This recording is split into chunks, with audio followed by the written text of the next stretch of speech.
श्रीराम. साधक हो, सध्या आपण श्री ब्रह्मचैतन्य गोंदवलेकर महाराज यांचे थोर शिष्य परमपूज्य श्री तात्यासाहेब केतकर यांच्या चरित्राचा आस्वाद घेत आहोत. तसेच रविवारी श्री महाराजांच्या काही भक्तांचे अनुभव ऐकत आहोत. परमपूज्य श्री तात्यासाहेब केतकर यांच्या चरित्राचे संकलक तीर्थस्वरूप वा रा अंतरकर सांगतात, रामनवमी, जन्माष्टमी, दत्त जयंती, हनुमान जयंती, दासनवमी इत्यादींच्या निमित्ताने तात्यासाहेबांच्या घरी सुंदर भजन होई. भजनासाठी अगर श्रींच्या दर्शनासाठी जो कोणी त्यांच्याकडे येई त्याला काहीतरी खायला दिल्या वाचून त्यांना समाधान होत नसे. आपल्या आयुष्यात घडणारी प्रत्येक घटना श्रींच्या सत्तेने घडते अशी त्यांची बालंबाल खात्री असल्याने अमुक व्हावे, अमुक होऊ नये हा आग्रह त्यांनी कधीच ठेवला नाही. खरोखर त्यांची वृत्ती एखाद्या लहान मुलासारखी निरागस होती. आईच्या खांद्यावर बसलेले मूल विना कष्ट प्रवास करते त्याप्रमाणे श्रींच्या भरवशावर त्यांनी आपले सबंध जीवन घालवले.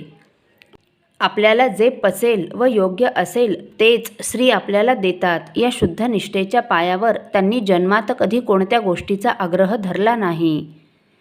त्यांचे जीवन एखाद्या निर्मळ झऱ्याप्रमाणे वाहत गेले. वेदांती लोक देह प्रारब्धावर टाकावा असे म्हणतात आणि हेच तात्यासाहेबांसारख्या प्रसन्न व्यक्तिमत्व असलेल्या सत्पुरुषांना साधलेले असते. असो, श्रींचा आविष्कार. श्री महाराजांनी 1913 साली देह ठेवल्यावर 1925 साली योगायोगाने तात्यासाहेबांच्या ठिकाणी श्रींचा आविष्कार होऊ लागला.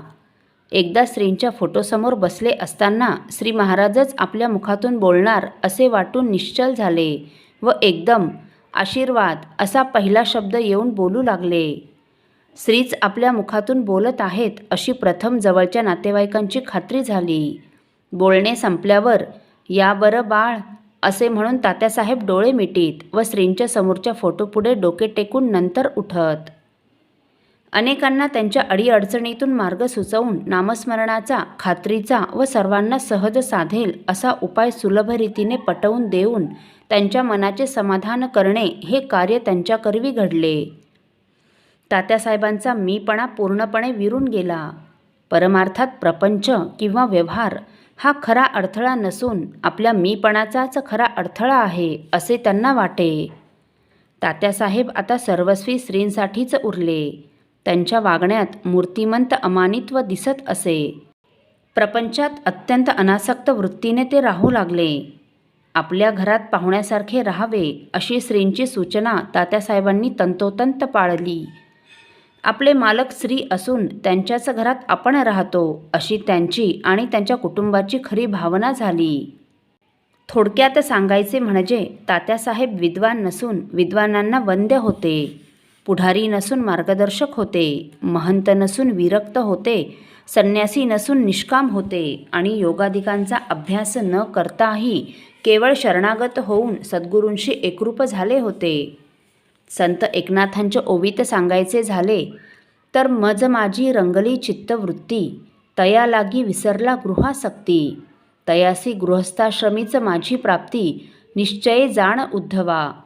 नाथांच्या या ओवीचे तात्यासाहेब हे जिवंत उदाहरण होते. असो, तात्यासाहेबांचा कुटुंब परिवार. श्री तात्यासाहेबांचे वैवाहिक जीवन एकूण 63 वर्षांचे होते. या दरम्यान त्यांना एकूण 11 अपत्ये झाली. त्यापैकी एक मुलगा श्री दिनकरराव व 3 मुली श्रीमती मैनाताई, श्रीमती विमलाताई व सौ बाळूताई एवढीच अपत्ये जगली. श्री तात्यासाहेबांच्या पत्नी श्रीमती ताई त्यांच्यानंतर सुमारे 2.25 वर्षांनी म्हणजे डिसेंबर 1968 कालवश झाल्या. असो, तात्यासाहेबांची वेशभूषा. श्री तात्यासाहेब नेहमीच धोतर नेसत. बाहेर जाताना कधी शर्ट, कोट आणि डोक्यावर तपकिरी रंगाची टोपी घालत. पायात बहुधा स्लीपर व कधी चपला वापरीत.